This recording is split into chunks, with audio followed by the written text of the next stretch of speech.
Le passé est tissé d'expériences heureuses et malheureuses qui colorent nos réactions présentes.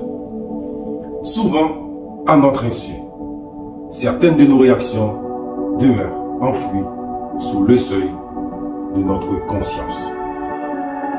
Nos émotions nous renseignent sur la façon dont les événements nous atteignent. À l'inverse, une émotion non reconnue comme la rancune, la tristesse, la culpabilité peut affecter à notre insu notre bien-être et celui de nos proches.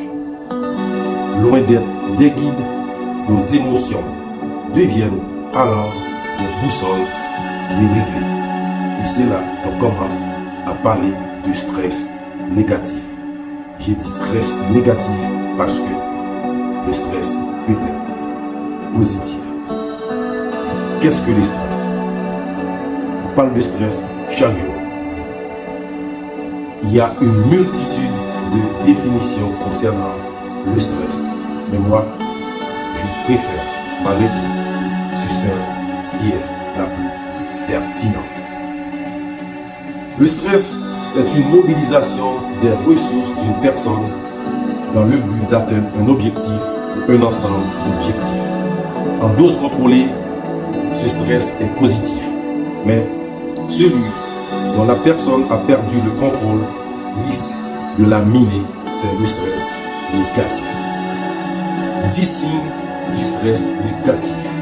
1. Difficulté de concentration. 2. Trouble de mémoire. 3. Mauvaise décision. 4. Anxiété. 5. Une faible estime de soi. 6. Perte du sens de l'humour. 7. Manque de rigueur dans le travail. 8. Tendance à être colérique et à dénigrer les autres. 9. Vous êtes toujours fatigué. 10. Saute d'humeur.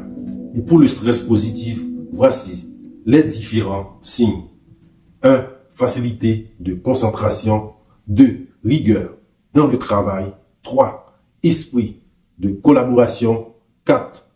Vous avez de l'entrain, c'est-à-dire de la vivacité, de la gaieté et toujours de bonne humeur. 5. Vous avez le souci d'autrui. 6. Un bon sens de l'humour. 7. Bonne gestion du temps. 8. Clarté de la pensée. 9. Degré élevé de motivation. 10. Capacité de faire et de recevoir des critiques. Pour maintenir votre stress positif à un niveau optimal, il faut prendre soin de vous et voici quelques stratégies très efficaces. Premièrement, manger des aliments sains. Deuxièmement, faire des exercices. Troisièmement, prendre des vacances. Quatrièmement, préserver du temps pour des activités sexuelles. Cinquièmement, dormir suffisamment. Sixièmement, accepter de ne pas tout savoir. 7.